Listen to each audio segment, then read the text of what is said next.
sin importar la cantidad de personas. Dice la palabra de Dios en el libro de Mateo que en una ocasión Jesús pudo ver a Jerusalén, la gran Jerusalén, próspera, grande, fuerte. Se jactaba de ser la tierra de Dios. Y Jesús pudo ver lo que venía sobre esta gran ciudad. Jesús sabía que había sido enviado a salvar, decía, a los hijos de la casa de Judá, la casa de Israel. Y mientras todos celebraban y estaban alegres de ver al Mesías, Jesús lloró. Y en ese momento creo que sus discípulos no entendían por qué él lloraba. Él sí pudo llorar. Porque aunque estaba él al inicio de lo que era el reconocimiento de su pueblo, que su pueblo lo veían como el Hijo de Dios, el Mesías, él sabía lo que había en el corazón de la gente. Y él sabía que la gente se emociona.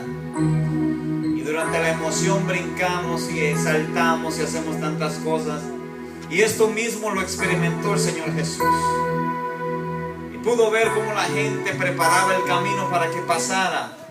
Y cantaban y gritaban: Hosana al Hijo de David, bendito el que viene en el nombre del Señor. En ese momento, con el Hosana, ellos declaraban y aceptaban de que aquel hombre que estaban viendo era el que había sido enviado por el Señor. Cualquiera en el lugar de Jesús creo que hubiese estado alegre de ser aceptado, de ser reconocido.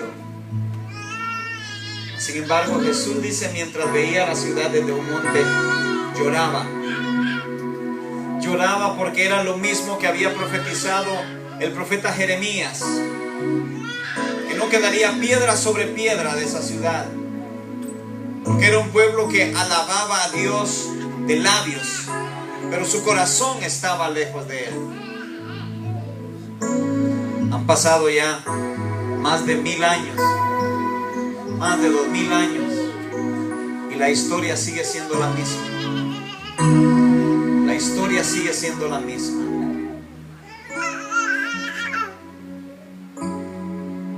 Yo no he encontrado en ninguna palabra que diga que Dios lloró. Sí dice que Jesús lloró. Jesús lloró cuando vio a Jerusalén. Jesús lloró, dice la palabra de Dios, cuando murió su amigo Lázaro. Se conmovía. Pero su palabra enseña que el Padre no ha llorado. Jesús sí lloró, porque sabía lo que venía. Sabía el destino de la desobediencia. Y mientras tanto, mientras estaba acá, mi corazón se entristece de ver el desinterés que hay en el pueblo de Dios. Usted sabe que las estadísticas dicen que en Estados Unidos el 92% de los americanos, 92% dicen ser cristianos. Quiere decir que en todo el país solo el 8% dicen no ser cristianos. De este 92%, solamente 50% van a las iglesias. El resto solo dicen de palabra que son cristianos. Quiere decir que solo la mitad de la población de este país va a las iglesias. Y de ese 50%, solo el 27% son realmente cristianos. El resto van a la iglesia por cualquier circunstancia que usted se pueda imaginar, menos el humillarse delante de Dios. Todo mundo busca a Dios con diferentes intereses y no el evangelio de Dios, que es el más centrado. Como decía mi esposa, Este tipo de predicaciones, este tipo de sermones no arrancan aplausos. Antes yo me preocupaba. Antes yo me medía de acuerdo a los aplausos que se recibían de la gente. Wow, fueron 20 veces que la gente aplaudió. El mensaje estuvo tremendo. Fue elocuente el pastor. No me importan los aplausos de nadie. No necesito aplausos de nadie. Necesito que conozca la verdad de Dios.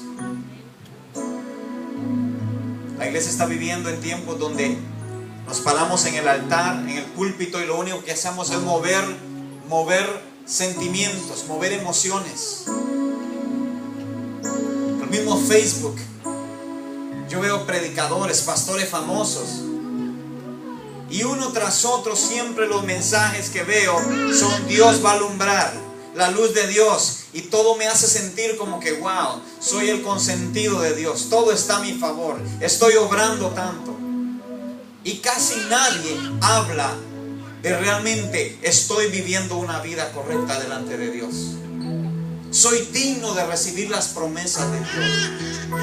La palabra de Dios me muestra que ninguna persona que ha desobedecido la voluntad de Dios ha recibido sus promesas. Dios ha dejado promesas para su pueblo y aún para este pueblo. Pero esas promesas se llevan a cabo únicamente cuando yo me humillo delante de Dios. De lo contrario, quedan únicamente en anhelos. Aún su siervo David pudo ver el último rey que estuvo en su reinado, su descendencia, su hijo Salomón, y Salomón todavía pudo ver otro rey, una sola tribu. ¿Hacia dónde se está moviendo la iglesia del año 2000, de este siglo? ¿Hacia dónde vamos, pueblo de Dios? Yo a veces me pregunto y quisiera entender y decir, bueno, tal vez porque somos pastores vemos las cosas de otro nivel. Y tal vez es necesario que regresemos y digamos, ok, veámoslo como si solamente fuera la persona, un creyente que voy a la iglesia. Tengo cosas que hacer, tengo tiempo que invertir en mis cosas, en mi familia, en mi trabajo, en todo eso. Pero cuando yo analizo esto a la luz de las Escrituras, yo te pregunto, si hoy le hicieran falta a Jesús 3 discípulos para completar los 12, ¿cuántos estaríamos dispuestos a escuchar de Jesús? Deja lo que estás haciendo y sígueme. ¿Cuántos? Todos vivimos vidas ocupadas. Todos queremos el beneficio de Dios, pero no queremos servir a Dios. Más allá, como le decía, hay gente que tiene un testimonio vergonzoso. Y entiendo que todos pecamos. Yo he sido un pecador y de los peores. Lo reconozco delante de Dios y delante de ustedes. Pero como dice la palabra de Dios, el pecado no se puede enseñorear de mí. Cuando tú eres una criatura nacida de nueva, aunque caigas, aunque peques, te levantas y dices, yo no puedo volver a ser el mismo hombre o la mujer que era antes. Dios ha creado algo diferente en mí que no me permite volver a hacer lo mismo. Hace un tiempo le daba el ejemplo, un ejemplo cómico, nos reíamos. Pero más allá de reírnos, tenemos que tomar acción. El apóstol Paul Washer decía en una ocasión, un cerdo usted le puede preparar algo sabroso que usted normalmente come, y va a llegar y lo va a oler, y si le gusta se lo come. Pero usted le pone un bote de basura, cosas podridas, va a correr y va a empezar a tirarse y va a nadar dentro de la basura, y se lo va a comer y va a estar feliz de la vida. ¿Por qué? Porque es un cerdo, porque es su naturaleza. Pero ¿qué sucede? Aunque parezca grotesco el ejemplo, muchos de nosotros parecemos cerdos. El pastor me llamó cerdo. No se la tome usted. Yo soy un cerdo. Yo voy a tomar el ejemplo. Yo soy un cerdo delante de Dios cuando no hago su voluntad. Pero ¿sabe qué? Por su amor y su misericordia, Dios me transforma a través de su Espíritu Santo. Y al transformarme, dice la palabra de Dios que vengo a ser una nueva criatura, una nueva creación, donde ahora yo ya no soy el cerdo que me baño y nado en la basura, que me deleito estar en la basura. Ahora la basura me da asco. Trate de poner a una persona común y corriente a comer la comida de un cerdo, o hacer lo que un cerdo hace. ¿Cuál va a ser la reacción? El olor no me va a permitir ni siquiera llegar cerca. En el momento que yo quiera poner algo en mi boca, me van a dar ganas de vomitar. ¿Por qué? Porque no soy un cerdo. Antes tal vez lo era en mi vida, pero ahora Dios ha cambiado mi vida. Y al ser transformado, lo que antes me agradaba, lo que antes me fascinaba, ahora me da repudio. Esa es la vida del verdadero creyente. Pero en la iglesia vemos personas que decimos ser nacidos de nuevo, y al salir de este lugar corremos y nos tiramos de clavado en la basura. Y nos gusta estar comiendo basura. Y nos gusta estar nadando en la basura. Como que lo que Jesucristo hizo por nosotros valiera nada. Enfatizo. La palabra de Dios no dice que Dios lloró. Dios no llora. Dios, si necesita hacerse un pueblo de Israel completo, se lo vuelve a hacer. Él no lo necesita ni a usted ni a mí para ser Dios. Aún antes de que el hombre fuera formado, ya Dios era. Por lo tanto, Él no nos necesita. Así que no nos sintamos nosotros importantes, porque a veces decimos, yo sí voy a la iglesia, yo sí hago esto para Dios. No hacemos nada. Siervos inútiles somos. Entre más hacemos, más tenemos que hacer. Yo le decía a mi esposa, ya la situación de los mensajes de texto era algo pues para tratar de crear cierto hábito en algunas personas.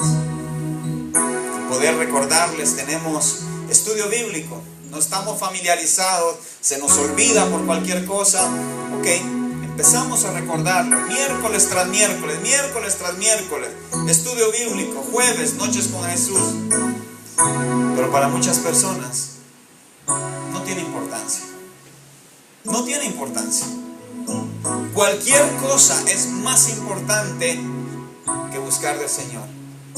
Ay, pastor, pero si yo voy los domingos, ¿usted quiere que uno esté metido en la iglesia? Yo le repito, ¿cuál es tu primer amor? ¿Estás cumpliendo al menos el primer mandamiento de Dios? ¿O al menos te estás esforzando por amar a Dios sobre todas las cosas? No sobre las cosas que tú crees que son importantes. Dice sobre todas las cosas.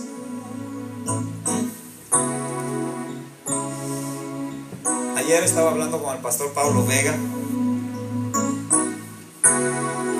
y me decía todavía, a una semana antes de CAP, recordándome, Pastor Luis, todavía hay ticket para CAP. Va a estar bueno, va a estar tremendo. Tengo una oferta, si van 4, el 5.º boleto es gratis, ¿verdad? Todavía tengo diferentes precios. Todavía me decía, ¿dónde está el muchacho? Joel, tengo tiempo de no verlo. ¿Qué podía decir yo? Le dije, pastor, fíjese que tal vez la culpa la tenga yo de alguna manera. Yo no he hablado mucho de CAP, no lo he anunciado. Y no le he anunciado, pastor, le digo, porque creo que es necesario que nosotros volvamos primero al fundamento de nuestra vida cristiana. El tabernáculo de David necesita conocer de Dios, porque la gente se emociona. Y yo reconozco que vamos y aprendemos cuando vamos a una conferencia, a una cruzada. Pero si nunca lo ponemos en práctica en nuestras vidas, todo se quedó en una simple experiencia. Por eso es que no vemos resultados en nuestra vida. Ya esta es como la 70ª vez que usted me escucha oír lo mismo. Hemos ido a CAP, hemos ido a conferencia de hombres, hemos ido a conferencia de mujeres. ¿Dónde están los hombres? ¿Dónde están las Déboras de anteayer o del pasado? Porque ahora son Déboras del pasado. Al principio brincan porque todavía vienen con peinados, porque todavía vienen luciendo los trajes que compraron para llegar a una iglesia, para ser parte de un grupo. Pero su corazón jamás ha tenido la intención de agradar a Dios. Su corazón jamás ha estado con el deseo que ha tenido